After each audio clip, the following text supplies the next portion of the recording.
दुनिया में ऐसा काम करके जाओ। ये चीज क्या है कि गांधी जी ने क्या कोई कोठियां बनाई थी, महल मकान बनाए थे, बैंकों में बैलेंस बनाया था उन्होंने, नंगे शरीर रह के दुनियादारों को दिखाया था। महात्मा, महान आत्मा ऐसे नहीं बनती।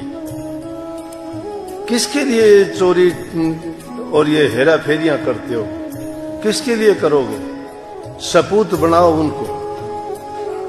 उनको इस योग्य बनाओ कि अपना जीवन जी सके वो। तुम शायद जिनके लिए करना चाहते हो शायद वो उन सुखों को भोग भी नहीं पाएंगे। ये नहीं सोचते कि रिमोट उन किसी और के हाथ में है, पता नहीं वो कब दबाएगा और किस हालत में दबा देगा। उस और ख्याल ध्यान नहीं है हमारा। हम तो खुद ही सब कुछ सोचते हैं कि मैं ही कर रहा हूं। परमात्मा से भी बड़े हैं, गुरु से भी बड़े हैं, ज्ञानियों से ज्यादा ज्ञानी हैं, समझदारों से बड़े बुद्धिमान हैं। हमारे समान कोई समझदार है ही नहीं। समझदार तो कौवा भी होता है, लेकिन क्या ढूंढता है? बुगला भी। जहां मोती मिलते हैं वहां जाके वो क्या मिंडक और मछलियां टिटोलता है। गुरु के पास जाके भी जो चीज लेनी चाहिए थी वो नहीं ली। जो समुद्र में रह के भी प्यासा आ जाता है, फिर उसका क्या जीवन है? जो झुकता नहीं है उसको कुछ नहीं मिलता।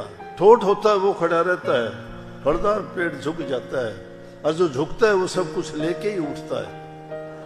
कोडा होए कोड जा, मुद्दा पड़े विकार, जिसकी वृत्ति लगी रहे उसका वार न पार।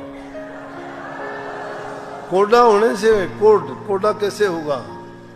झुक के बंदगी करने से मालिक पुकार सुनता है, उससे अहंकार त्यागना पड़ता है। झुकने का मतलब अहंकार गया इंसान का। और जो ठोठ की तरह खड़ा रहेगा उसको कुछ नहीं। और जो मुद्दा पड़ जाता है, देखे नहीं महात्मा लोग भी बंदगी करते हैं, 3-3 बार झुक के अष्टांग दंडवत प्रणाम करते हैं, दोनों हाथ पैर मत्था टेकते हैं। वो झुकने का मतलब यही है कि उनकी याददाश्त, उनके प्रति उनका भाव, प्यार, श्रद्धा बड़ी दृढ़ होती है। ये श्रद्धा का प्रतीक है। जो आदमी झुकता है समझो कि उसके मन में नाम के प्रति, प्रभु के प्रति, भक्ति के प्रति आस्था है। और जो झुकता नहीं तो नास्तिक है, चाहे वो किसी से नाम लिया हो, किसी सत्संग में जाता हो, किसी गुरु का चेला हो, कितने बड़े धर्म का वो अनुयायी हो, मैं नहीं मानता। क्योंकि इंसान के विचार और ख्यालात प्रकट हो जाते हैं। दुनिया में ऐसा काम करके जाओ। ये चीज क्या है कि गांधी जी ने क्या कोई कोठियां बनाई थी, महल मकान बनाए थे, बैंकों में बैलेंस बनाया था उन्होंने, नंगे शरीर रह के दुनियादारों को दिखाया था। महात्मा, महान आत्मा ऐसे नहीं बनती। किसके लिए चोरी और ये हेरा फेरियां करते हो? किसके लिए करोगे? सपूत बनाओ उनको इस योग्य बनाओ कि अपना जीवन जी सके वो। तुम शायद जिनके लिए करना चाहते हो शायद वो उन सुखों को भोग भी नहीं पाएंगे। ये नहीं सोचते कि रिमोट उन किसी और के हाथ में है, पता नहीं वो कब दबाएगा और किस हालत में दबा देगा। उस और ख्याल ध्यान नहीं है हमारा।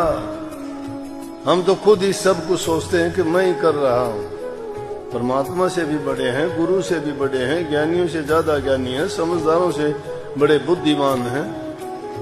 हमारे समान कोई समझदार है ही नहीं। समझदार तो कौवा भी होता है, लेकिन क्या ढूंढता है? बुगला भी। जहां मोती मिलते हैं वहां जाके वो क्या मिंडक और मछलियां टिटोलता है। गुरु के पास जाके भी जो चीज लेनी चाहिए थी वो नहीं ली। जो समुद्र में रह के भी प्यासा आ जाता है, फिर उसका क्या जीवन है? करने को तो कोई कुछ भी कर लेगा, कोई किसी का कुछ नहीं कर सकता। वही सोई जो राम रचि राख्या, क्यों करे तर्क बढ़ावत शाखा।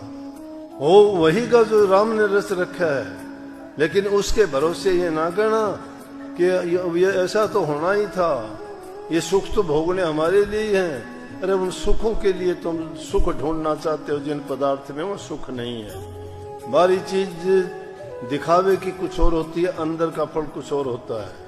आसानी से तुम लेना चाहते हो, ये नहीं। देखा देखी बहुत आते हैं सत्संग में, कितने ही आए, हमारे पास भी आए, गए धक्के खा खा के।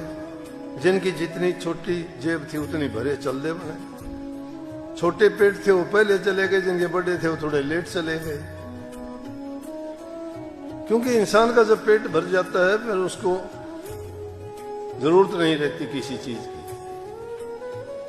वो सोचते हैं शायद मैंने बहुत कुछ कर लिया। अरे करने का नहीं, तुमने बहुत बड़ा पाप कमा लिया। तुमने दुष्टों में अपना लिस्ट में नाम लिखवा लिया, क्या लेके जाओगे?